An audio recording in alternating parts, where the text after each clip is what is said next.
Hey, how y'all doing? This is MongoSlade, and today we're going to talk about the Broken Skull sessions featuring Kurt Angle. So this was very good. This was awesome. Like Kurt Angle has been doing a lot of interviews lately. Most of it is just him saying pretty much the same things over and over again to different people and different audiences. But this was really in depth. It actually went through his career, most of his career, almost entirely of it, including some of the stuff that they even touched on TNA a little bit. I'm glad they actually talk about TNA a little bit more in WWE. I actually like that. So I'm not going to go through the whole thing, but there are some things in it that I found to be particularly interesting.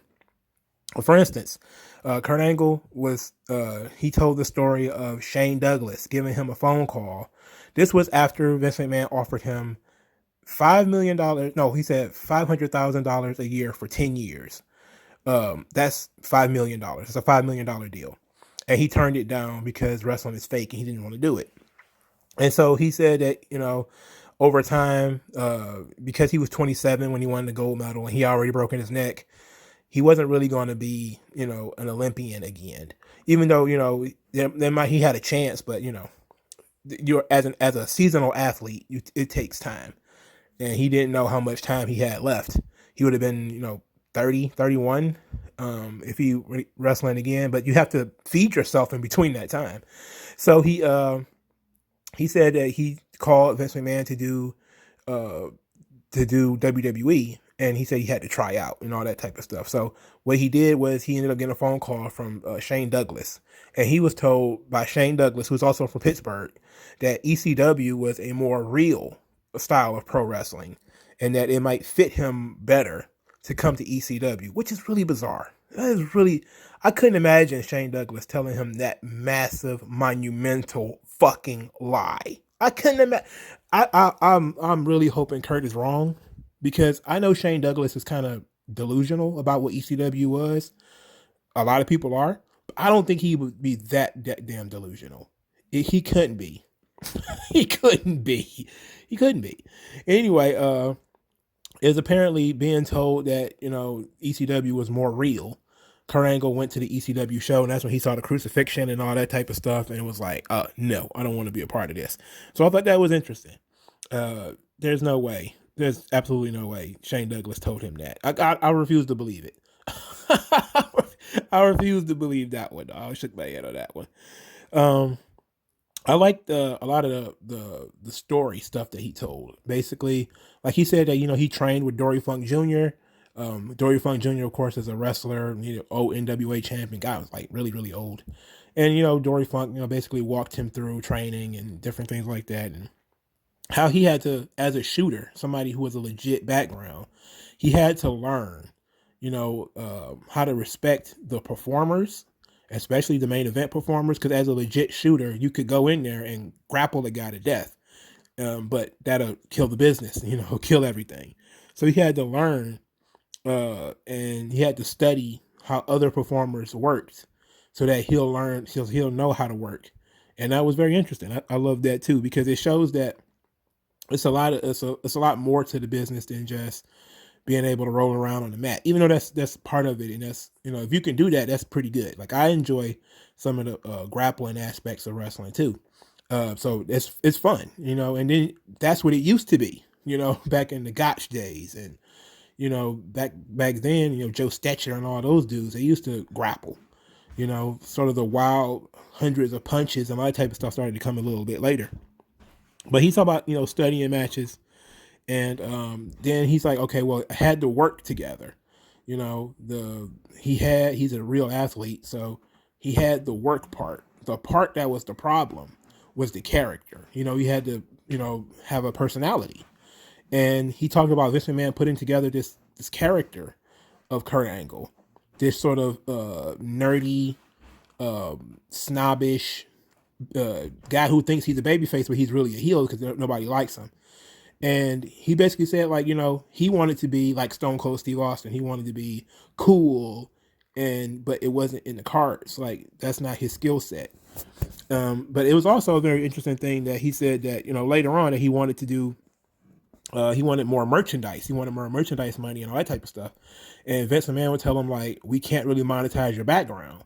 And I think this is very interesting, especially with guys who are shooters today, like Matt Riddle and Chad Gable, and some guys like that, where you can't. It's hard to monetize their background because you have to. When it came to Kurt Angle, they couldn't use like the Olympics. They couldn't use like they could use like pictures of Kurt Angle that other people took, but you couldn't use like Olympic footage. You can't use the rings. All that stuff is trademarked. That's other people's intellectual property. They would have to either license it, or they would have to, or they get sued by the Olympics for portraying Kurt Angle in that way. So they had to find different ways to monetize Kurt Angle's character, and that's where the slogans and different stuff like that was able to work. But his character is primarily red, white, and blue. It's true. It's true. So that's pretty much that was pretty much it. So he kind of took an L on the royalty department because he didn't really know how to stretch the character and monetize the character because the character was based so heavily on his real life. And I think that that's something that you could look at with guys now, where they have legitimate backgrounds, and because they have the legitimate background, now you have to talk about putting together the personality, putting together the character. And a lot of people have kind of frowned at what WWE is doing with like Matt Riddle with the bro, even though he was kind of doing that stuff before, even though he's doing it a little bit more comedically now. And then you also have the Shorty G stuff with Chad Gable, which is just them, I guess trying to find some way to make him interesting as a person without just basically running Kurt Angle all over again. Because a lot of people feel like that's what they should do with Chad Gable, just make him Kurt Angle. He's smaller than even Kurt Angle was, So, and I do think that he has some of the same qualities of Kurt Angle as far as being a bit of a dork, like he was in NXT where he was with Jason Jordan. He was kind of the dork of the two. But I think WWE really always just kind of wanted to push Jason Jordan. He just really had no idea of what to do with Chad Gable. And now he's just kind of, it's been like 3 years and he's still kind of just like waffling in the wind. And it is sad because I do like Chad Gable. And I do think that he has, great personality, well, great character, potential, I should say, not character. He didn't even have much of a character, but he has a lot of potential. He's just stuck. And so much that nobody knows what to do with him other than put him in the ring and let him grapple. Like that might work in Japan. It's not going to work in the United States though. And to that end, Kurt Angle talked a lot about, the difference between amateur and pro. That, in amateur, you're taught to show no emotions, to not really even pay attention to your opponent. He said you're taught to watch his hips, not his face. Don't look at him. Don't look at him. Don't look at the crowd. Don't show any emotion at all. It's the complete reverse when you're on TV. Now you have to emote. You have to show your personality. You have to show that you're happy. You have to show that you're excited. You have to show, that you're glad that you won. There's a lot of different things. I think that sometimes you do get that, where you have people who have these backgrounds, they are a little subdued. And I think that's why football players are so good at it, because they're in helmets. So a football player kind of has to physically act, excited. Like when they do touchdown dances and stuff like that, they have to physically, now, facially is different because, they're wearing helmets, but physically they can, they get a little bit more amped. They get a little bit more excited. You could cut loose a little bit more as a football player, as opposed to being an actual amateur wrestler where you are sort of trained to be more subdued. And I think that's pretty cool. He talked a lot about the him working with the McMahons, Shane and all those guys. I really liked a lot of that stuff. It was really good. I really loved his conversation about Eddie Guerrero. We talked about this relationship he had with Eddie, about how they had these fights and how him and Eddie would fight all the time. And I thought that was really interesting because he's like the first person I've ever heard of that really kind of got into it with Eddie. And he talked extensively about, Eddie having stamina problems. I've never heard of this either. So this is the first time I ever heard of Eddie having problems post injury. Like I knew that, well, for people who didn't know, Eddie Guerrero was in a car accident in WCW. He was drinking and driving. I think he might have also been on pills. During this, he suffered an injury. I forget what kind of injury he had. Kurt Angle said it might have been like a broken hip or something like that. And anyway, Eddie, that's when Eddie developed his drug and alcohol problem, and that he was no longer the same performer after that injury, similar to Brian Pillman and similar to Kerry Von Erich, who also both suffered big injuries right before they came to WWE. So Eddie Guerrero and also were addicted to painkillers and different drugs and alcohol and stuff like that. So it seems to happen a lot where a guy right before he started, getting a big break, he kind of tears something or breaks something or gets in some type of accident. But Eddie apparently was injured, and it really affected his in-ring work permanently. And because he couldn't do all of the stuff that he used to do, he had to modify his style a little bit. But doing that, it affected his stamina. And Kurt was talking about, like, sometimes Eddie would get blown up really, really easily, and it would be difficult for him to keep up, and that Eddie would get frustrated. And on one particular occasion, Eddie was frustrated. Apparently, he had gotten blown up or he gotten angry, and he accused Kurt Angle of stiffing him in the ring. That he had been a little too stiff with him. So Eddie shoved him and got in his face and everything, and then they got into a fight. Eddie shot on him, which is really crazy. And you know what? Now now that I say it, I think I may have heard this story before about Eddie shooting on Kurt, which is really dumb. Like, he's an Olympic wrestler, Eddie's out of his mind. And anyway, Big Show ended up breaking him up. And then Kurt Angle went over to apologize to Eddie, even though he said he didn't do anything wrong. He just kind of wanted to smooth everything over, because I guess Eddie was, hadn't been in the business longer than he had. So, which is kind of strange at the time, that Eddie had been in the business since like the late 80s, early 90s. So, and Kurt Angle, by this point in time, had only been in the business about 4 years.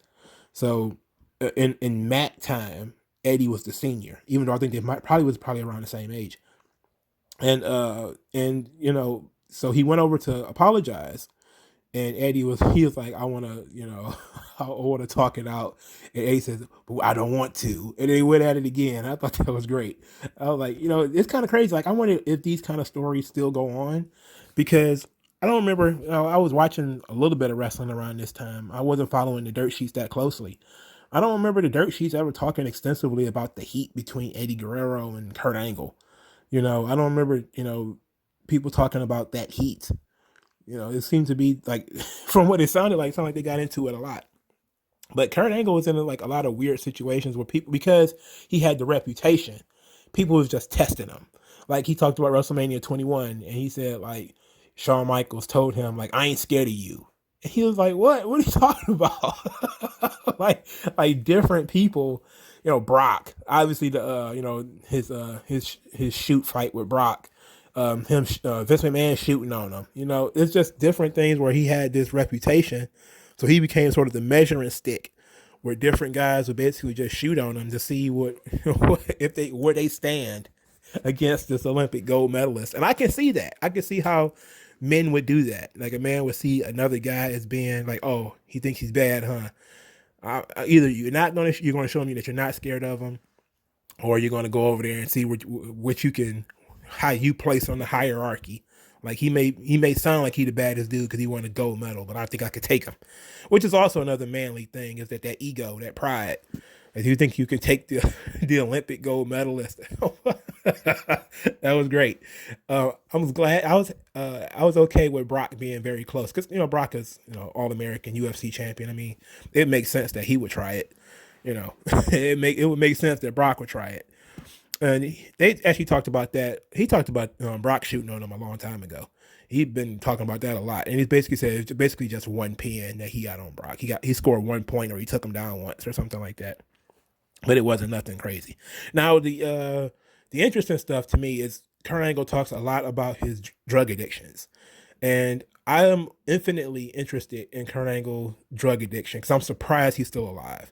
And the craziest thing is, I was back into wrestling full time when Kurt Angle left in 2006. So I was watching TNA and Raw and SmackDown. I was watching everything at this point. I was even peeking in on Ring of Honor a little bit.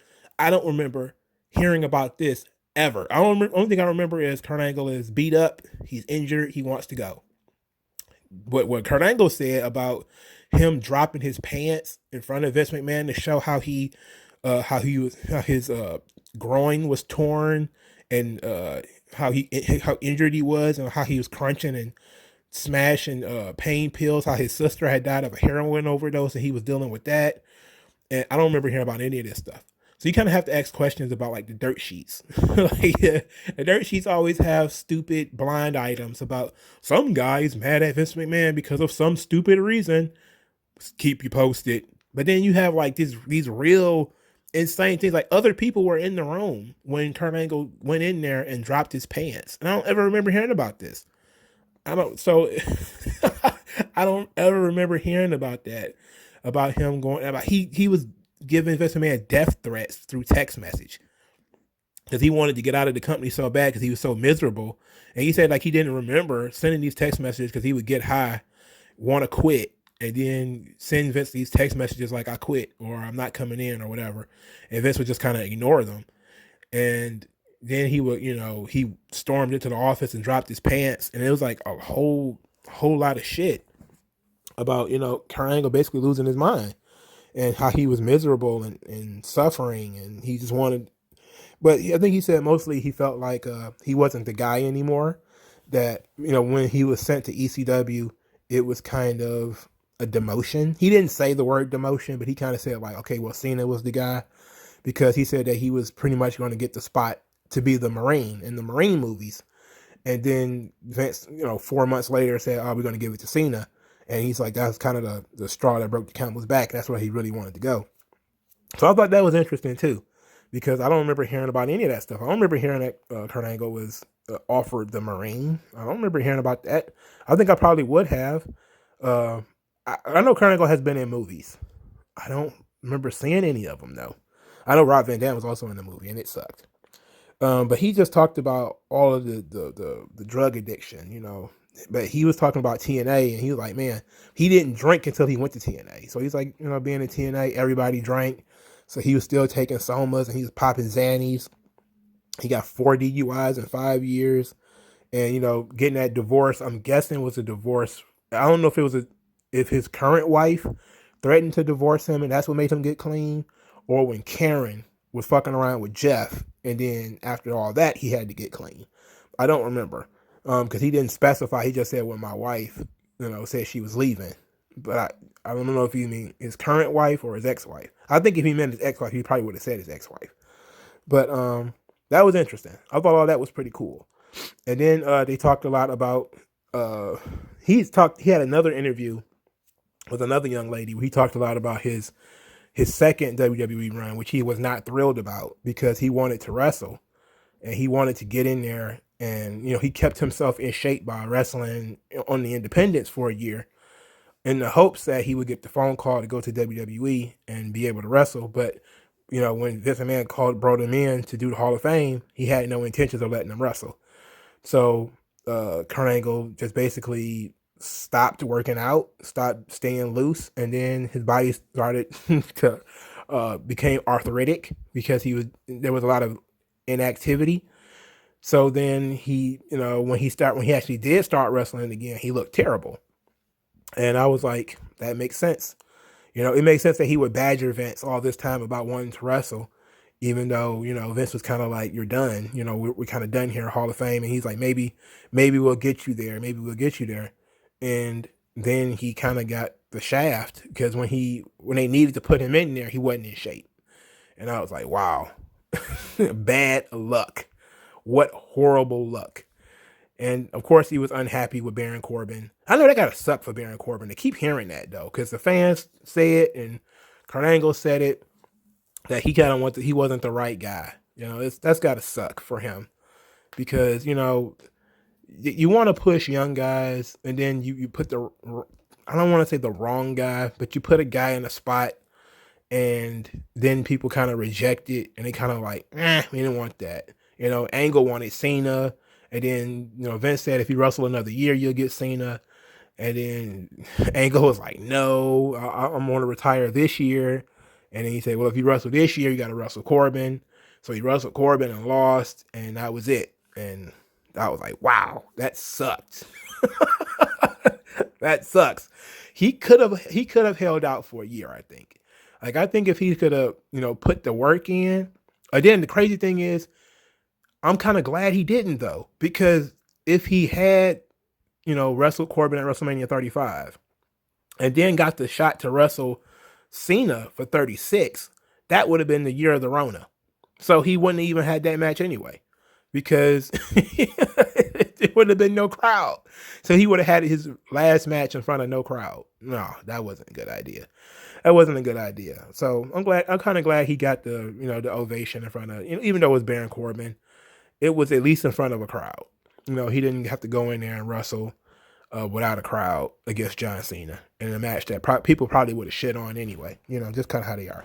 Now, the one thing that I do believe is he talked about wanting a title run when he came back. He wanted to come back, get one last run with the title, even a short run, because he kind of saw that Bill Goldberg had got a run.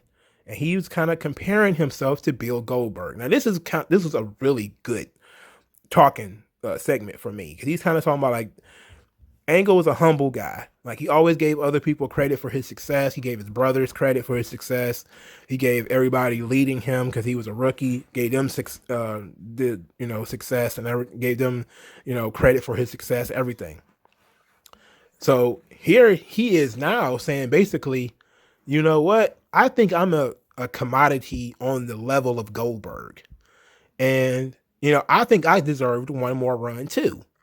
And, it is different because Goldberg is a different character, dominating character. You kind of have to put Goldberg in there, and he has to kind of steamroll somebody. Very different from the Kurt Angle character. But I don't disagree with them. Like, I'm not sure who I would have, had lose the title to Kurt Angle. I certainly could think of people I would have had beat Kurt Angle for the title. Of course, you could have had AJ Styles do it, but I think that or literally anybody else. But I really just kind of wanted Kurt Angle and AJ Styles in WWE. But you could have. How would that have worked? Now that I'm thinking about it, like, who would you have had Kurt Angle wrestle and beat? So I'm thinking, like, okay, your options were Roman and Brock, I guess, or Roman and Seth. One of those two things. Now, I think that, Kurt Angle and Seth Rollins could have had a good match. Seth Rollins got the blessing of the Sting match, and he fucked that up. he got blessed by the Sting match, and he fucked that up. But it would have to been one of those kind of guys. It would have had to be Brock. Brock is just phenomenal. I'm glad they gave Brock his flowers in this episode too. We talked a lot about how great Brock was. Brock is, like, unbelievable as a performer. Anyway, it would have had to have been like Roman or Brock or somebody like that. Now, I think maybe could you have gotten away with doing Goldberg versus Kurt Angle?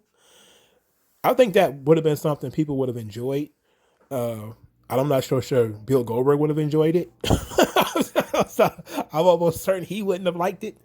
But it could have been interesting. And I wonder, and I know that it's because Kurt Angle problem with, alcohol, and, his performance level wasn't the same. And I think if his performance level had, bounced back, he probably could have gotten that spot. And I think that it's a cool could have been. It could have been a one last run, like a Rocky type run. And I think the Kurt Angle character really could have used that, And I'm not so sure who I would have had him beat, or what the circumstances would have been. But I kind of think that Kurt Angle as the Universal Champion on SmackDown or something like that could have happened. They could have made it happen. There were some times there when you probably could have got away with, or you could have just hit like Kurt Angle and Daniel Bryan or something like that. Maybe even for his last match, you could have did Kurt Angle versus Daniel Bryan. That would have been fun. Title for career. That would have been an epic story. Yeah, it would have stepped on Kofi Mania, I think. But I think, I don't know let me think about that. Because I could have said, like, on one hand, you have first African-born WWE champion. On the other hand, you have Olympic gold medalist, wants to go out against the best wrestler in the world, Daniel Bryan. They could have had this great grappling contest in the middle of the ring. I don't know, because I loved the Kofi Mania story, man. That was dope. That was dope. That was badass. So I don't know if I would have changed that. But I don't know. Like on the other side, I think you had Seth and Brock. I think you could have broke that up. You know, maybe you could have just had. Well, you could have had Seth and Angle. You could have had. You know, I don't know about Brock and Angle. I don't know about that one, but you could have done something. I think it could have worked, but it would have had to be done in a very specific way. And it's interesting to for him to have said that, because I wouldn't have thought about that any other way. Cause I just kind of always thought of Kurt Angle when he came back that he was just kind of beat down, and it kind of felt like it felt like it didn't did it felt almost like Ric Flair in the later years, except Kurt Angle's a little bit younger. Now I do think that they probably will give Kurt Angle one last match. I think that he should get one more. You know, give him one more. Maybe upon the return of crowds, you give Kurt Angle one more match, his actual last match against any opponent of his choosing, and you do give him the nice bow on top, because I don't think he deserved the Corbin match. There's not anything wrong with Corbin. I actually like Aaron Corbin more than most people. I just think that Corbin isn't the opponent that people kind of want him to go down to. Angle is an Attitude Era guy. You got to give him a Triple H or somebody from that era that's still active. Undertaker probably would have been pretty good. Or give him somebody from his TNA days, Samoa Joe or AJ Styles before he goes. You know, or somebody that he helped make, like a Randy Orton or something like that, might have been pretty cool too for a final opponent. Just Baron Corbin just probably was not the guy, especially since you didn't do much with Baron Corbin since then. Like if Corbin would have beat Kurt Angle, retired him, and then won the title not too long afterwards, I probably would feel differently about it. But since Baron Corbin is still like, okay, he's one of the top heels. You know, he's not the top heel anymore. He's probably top 3. He's probably number 3. You know, probably after Sheamus. You know, but Roman is definitely number 1. Well, probably 4, because you have to count Bailey. Well, you guess you could count just males. So yeah, maybe Corbin is 3. So I don't know. It just doesn't make that much sense to me. I remember also they did now this has nothing to do with the Broken Skull sessions. I remember there was a talking point about Kurt Angle being offered a spot to be Matt Riddle's coach. I would have liked to see that. Now, I think that maybe because of the coronavirus and all that type of stuff, Kurt Angle just decided not to do it. But I would have, maybe one day they could actually go there, and maybe that could have been the match. That Matt Riddle and Kurt Angle could be pretty cool. You could just, or you could have, break them up where Riddle turns on Angle, Angle turns on Riddle, or something like that. That could be fun. There was also a lot of talk. I think Rusev talked about wanting to wrestle Kurt Angle or wanting to be positioned like Kurt Angle or something like that. Which you have to talk about this. You have to remember that Kurt Angle has the reputation. And I think Kurt Angle talked about this in an interview, that if you have a reputation for being a badass, then you can add comedy because it adds layers to your character. If you don't have a reputation for being a badass and you just started doing comedy, then you're just a comedy goof. And I'm not so sure. Well, I think Rusev probably did kind of have a reputation, being the Bulgarian brute. But he has been mostly comedy goof for a long time now. So I don't know, but that was weird. But anyway, I love the Broken Skull sessions. I really don't watch all of these all the time. I didn't watch the Jerry Lawler one, but I really enjoyed this. This was badass, man. So if you haven't seen it, you should go watch it. If you've seen like Kurt Angle interviews lately within the last year or so, then you probably have heard a lot of this stuff before, but a lot of it's new to me because I'm not one for listening to a lot of interviews. So I'm always like, if I see an interview that I think is interesting, I'm willing to do a take on it. So, but anyway, thank you guys for listening. Like the video, share the video, subscribe to the channel, and I'll talk to you guys later. Peace.